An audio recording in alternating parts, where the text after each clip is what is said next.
최근 10대 청소년의 마약 던지기, 보이스피싱 전달책, 성착취물 등 범죄 가담이 늘고 있는 가운데 청소년 불법 도박이 일정 부분 견인하고 있는 것으로 확인됐습니다.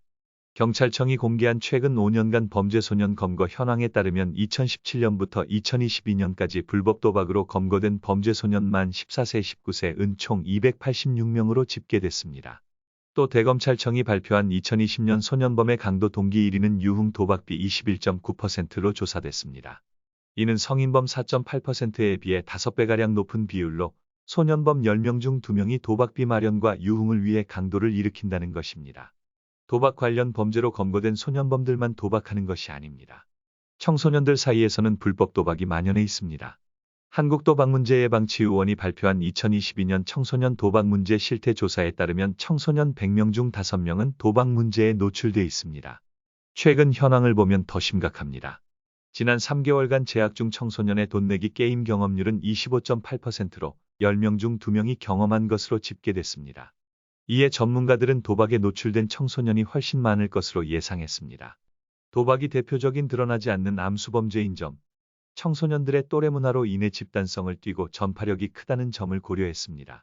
더 큰 문제는 자제력이 부족한 청소년 도박의 심각성을 제대로 인식하지 못하고 있다는 점입니다.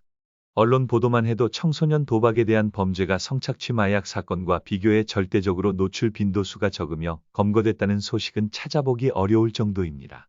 이는 청소년의 경우 범행에도 2차 범죄로 검거되지 않는 이상 사법 처리가 쉽게 되지 않을 뿐더러 잘 드러나지도 않기 때문입니다.